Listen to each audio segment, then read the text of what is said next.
Cumprimentamos a todos nossos queridos amados irmãos em Cristo Jesus com a paz do Senhor. Com muita alegria que nós damos continuidade aos nossos estudos bíblicos das lições CPAD. Estamos estudando a Escola Bíblica Dominical. Hoje vamos estudar nossa lição extra, lição de número 9. Vamos tratar da lição que fala como vencer as oposições à obra de Deus. Estudaremos essa lição hoje com aprofundamento bíblico dentro do livro de Neemias, capítulo de número 4, versículo de número 8 ao 20. E também 1 João, capítulo 4, versículo 4, capítulo 5 e versículo 5. Então vamos para os nossos comentários falando a respeito deste assunto tão rico e abençoado. Então vamos para Neemias capítulo 4 e o versículo de número 8. Vamos lá? Neemias 4, versículo 8. Vamos lá.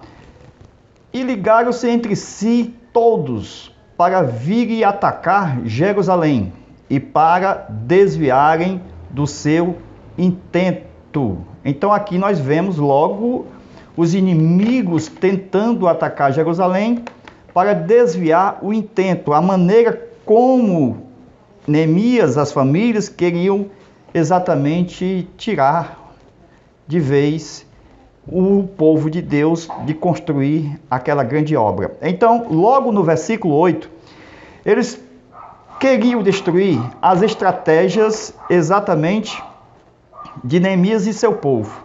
Então, eles querendo destruir, agora veja, as estratégias da conspiração.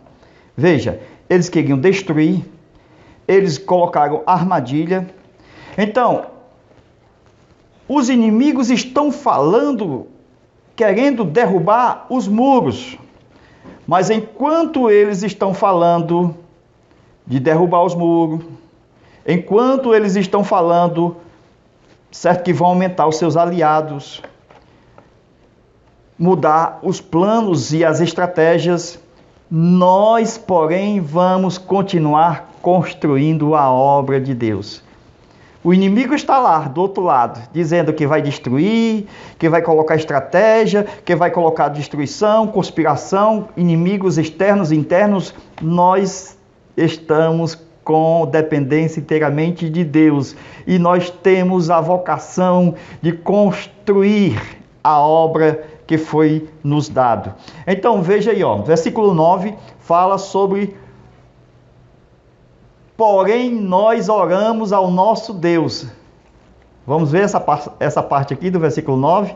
Porém nós oramos ao nosso Deus e pusemos uma grande guarda contra eles, de dia e de noite. Uma grande guarda contra eles, de dia e de noite. Então essa parte aqui, que nós vamos estudar, do versículo 9, que fala que o povo de Deus estava querendo colocar uma guarda contra eles de dia e de noite. Veja aí, a grande arma que Neemias tinha é um grande exemplo para nós, povo de Deus, que é a chave do sucesso de todo aquele que ama a Deus, é a oração. Em todos os capítulos que nós lemos, 1, 2, 3, 4, Neemias está orando a Deus. Qual é a primeira revelação aqui do versículo de número 9? Veja a primeira grande revelação nesse texto. Você pode até procurar alguém para ser seu guarda-costa, porque, veja, porém nós oramos ao nosso Deus e pusemos uma guarda contra eles. Você pode até querer procurar alguém para te proteger. Você pode querer procurar alguém para ser o teu guarda-costa. Porém, a grande revelação aqui, do versículo 9, certo? É que você tem que proteger a você mesmo. Como assim? Oração. Glória a Deus. Oração é duas palavras compostas: orar e agir, ação. Oração. Então a gente vê que você deve ser seu próprio guarda. Glória a Deus. porque você tem que orar a Deus. E a sua grande arma não é outra senão a oração. É a sua arma de ataque e de defesa. Isto nós devemos buscar como grande proteção, porque a luta é espiritual, ok? E a nossa grande segurança está na proteção da oração. Então a oração é a grande composição, quando nós vamos estar orando e também agindo. Foi isso que Neemias fez, com uma mão a arma e com a outra exercendo a obra de Deus. Glória a Deus. Veja aí o versículo de número 10. Olha aí. Então disse Judá: já desfaleceram todas as forças dos acarretadores, e o pó é muito, e nós não poderemos edificar o muro. Então, mais uma consideração aqui do versículo 10, que vai falar sobre Judá, a tribo do louvor. A tribo do louvor estava realmente enfraquecendo. Como ela estava enfraquecendo, o que acontece?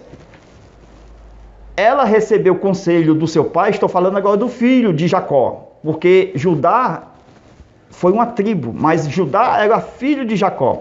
E por ele ser filho de Jacó, ele tinha que garantir a bênção do seu povo, a bênção da sua tribo. E ele enfraqueceu esta tribo. Judá enfraqueceu, Judá entristeceu. Quando Jacó, lá na história, abençoa seu filho, então Jacó, ele determina que o cetro não jamais se arredará de Judá. Então a gente percebe que o Judá, ele nasceu para ser a tribo do louvor. Então, quando Judá não canta, ele apenas tem que se lamentar. É triste, né? O Judá que não canta, agora lamenta. Então veja, meus irmãos, o Judá que Deus escolheu para levar uma letra de louvor, cantar, louvar, agora está desanimado. Então agora Judá está desviado do seu principal serviço, a adoração a Deus. Então com isso a gente percebe o quê?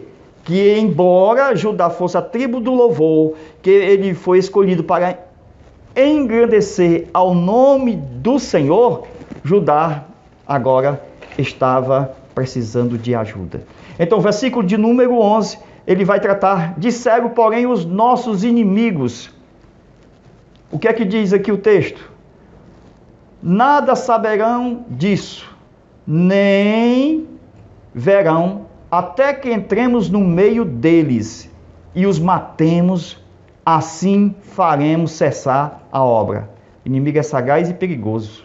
Então ele queria de todas as formas exatamente cessar a obra de Deus. Então veja aí, ó, versículo de número 11, nós estamos estudando essa parte que vai falar sobre o Judá, certo?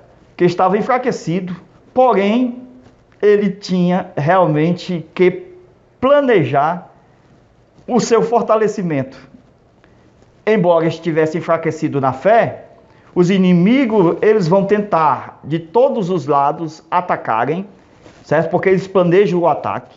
E Judá é o grande responsável para a defesa da sua região, da sua nação.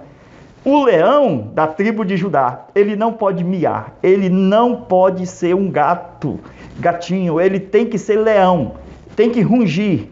Então a segunda grande revelação desse texto, nós temos o seguinte, ó, no versículo 11, a revelação bíblica do texto é: os inimigos não tinham mais por onde entrar na cidade. Por quê? Porque não tinha mais brecha. Eles estavam em construção, já tinham tapado as brechas, os muros já estavam na metade.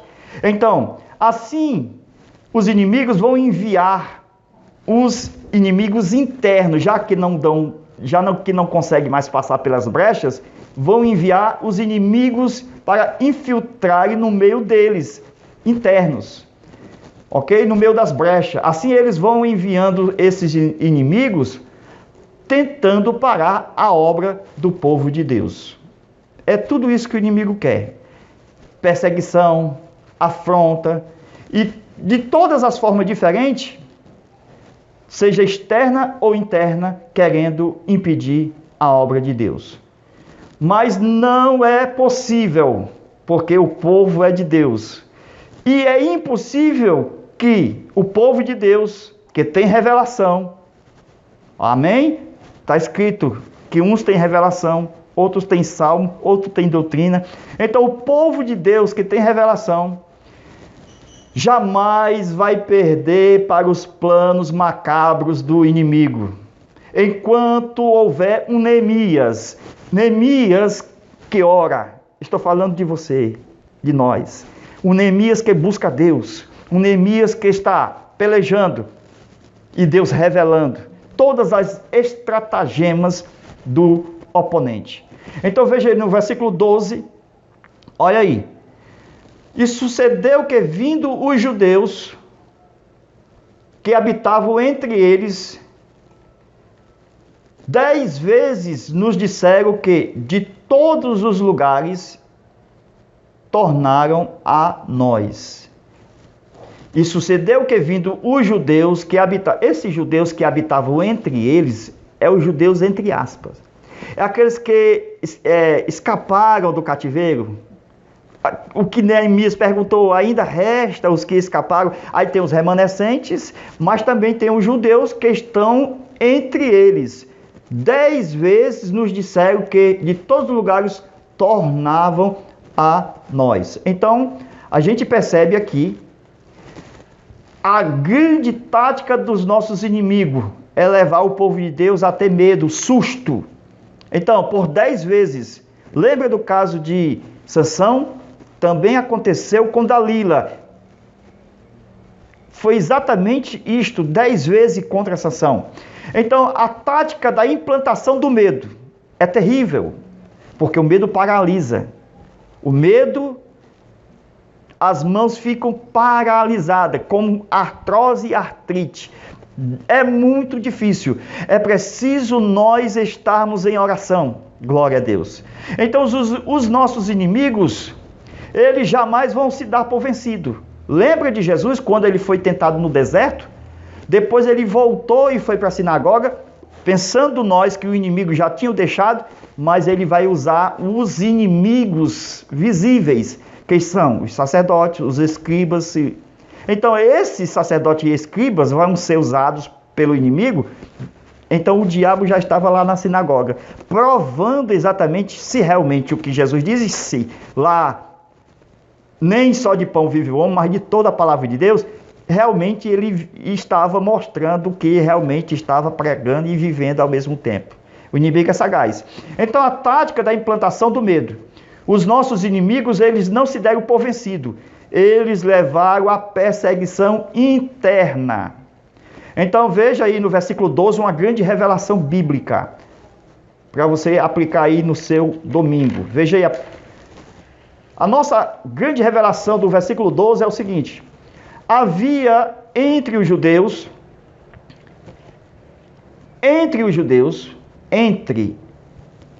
aqueles que viviam entre os inimigos. Sempre não vai ter aqueles do nosso que estão a favor do inimigo? Sempre não vai levantar alguém dizendo, ele está errado, estando certo? Então sempre vai haver pessoas no nosso meio, disposta a cooperar com a obra de Deus.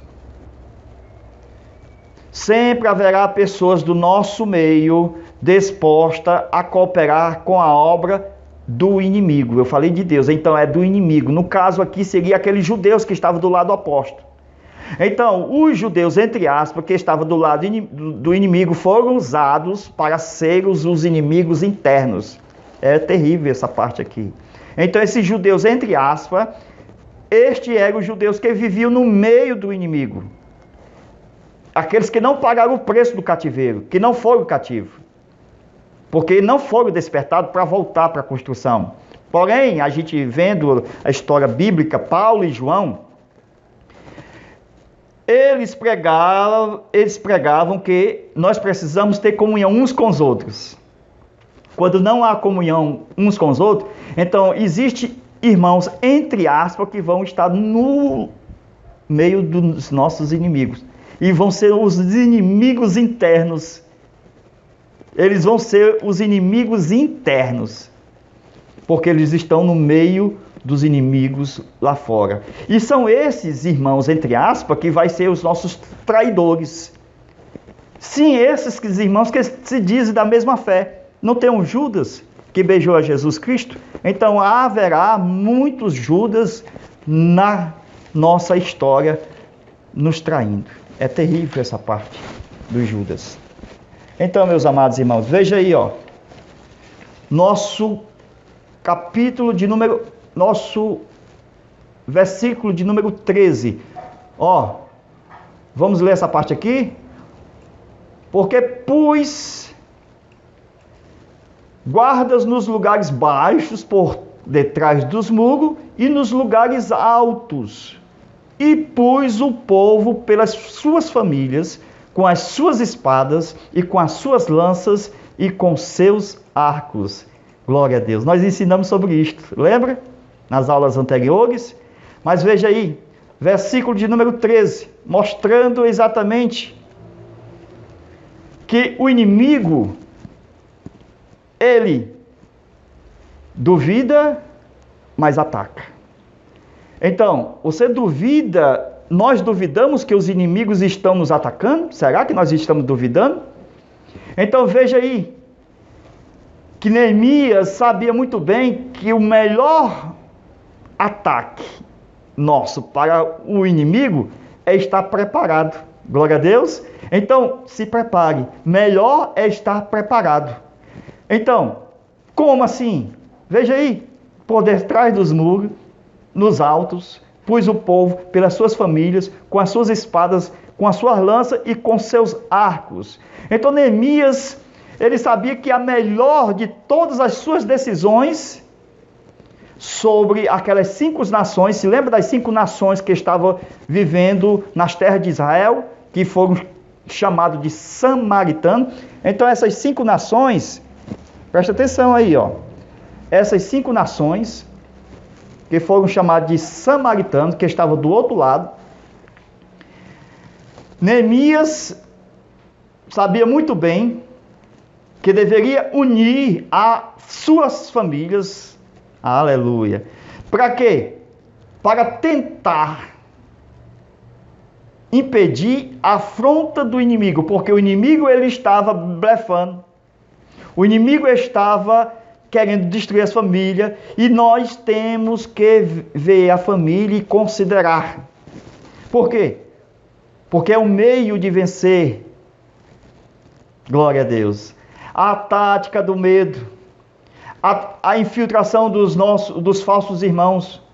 A família representa a força da espada, da lança e dos arcos. É a família a grande arma de curto, médio e longo alcance. É a família a arma mais poderosa que Deus já colocou nesta terra. Então, a família é a fortaleza nas partes baixas e abertas. É onde existe, nas partes baixas e abertas, fraquezas para a entrada de inimigos. Mas nós fomos chamados para ser construtores de ruínas. Então a força não era simplesmente de um exército, mas era feita através de famílias. Só as famílias têm as armas. Conforme diz aqui, espada, lanças e arcos. Armas que de curto alcance, que são as espadas, as lanças de médio alcance e os arcos de longo alcance. Então, a força familiar é a força de um grande exército de Deus nesta terra. Então, o exército de famílias foi o primeiro exército que Neemias formou em Jerusalém. Veja o texto. Pelas suas famílias. Ó, pelas suas famílias. O que é isto? É que Deus, ele trabalha levantando famílias para envergonhar e vencer as forças do inimigo. Então, veja aí foi o primeiro exército que Neemias formou em Jerusalém, distribuindo por suas forças e vencendo. Não importa se você está nas áreas mais baixas ou até mesmo vendo as libertinagens mais baixas deste mundo. Jesus garantiu, dando exemplo: eu venci o mundo. Então, versículo 14: olhei e levantei-me e disse aos nobres e aos magistrados e ao resto do povo: não temais,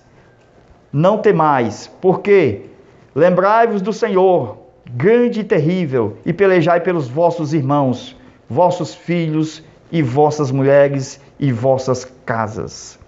Então Neemias sabia muito bem que era preciso estar estimulando o povo. Veja aí no versículo 14.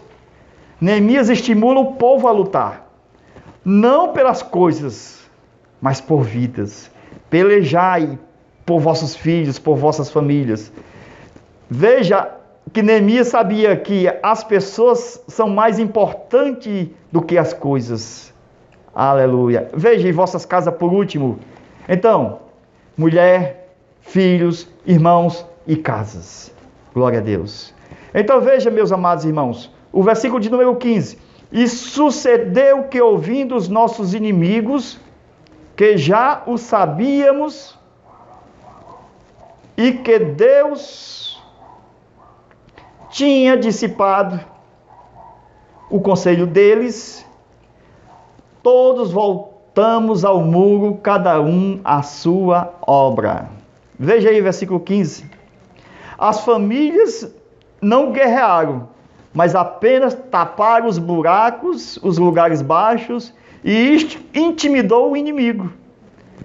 Por quê? Porque não tinha mais como entrar e nem como sair. Estava com uma muralha sem brecha.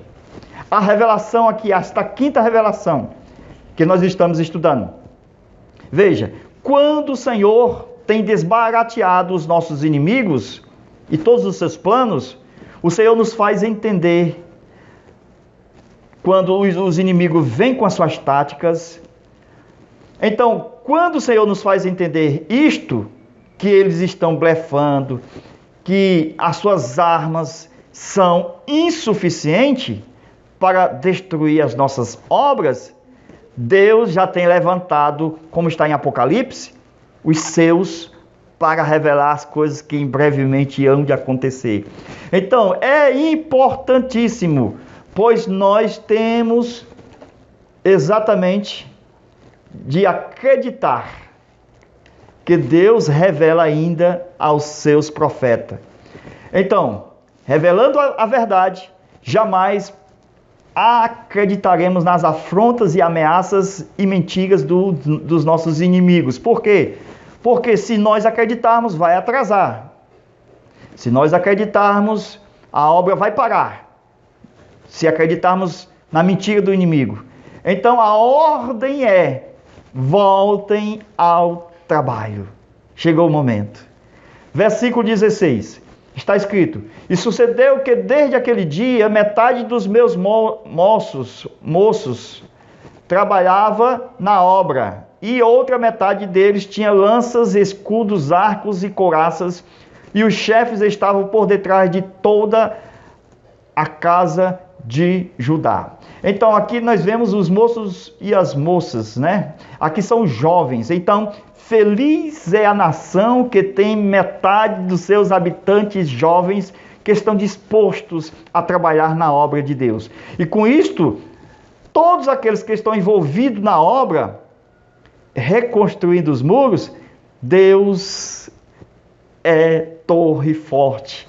Deus é torre forte na vida desses jovens. E feliz é a nação que tem esses jovens para o trabalho. Então, versículo 17 e versículo 18 diz o seguinte: os que edificavam o muro, e os que traziam as cargas, e os que carregavam, cada um com a sua mão fazia a obra, e a outra mão tinha as armas.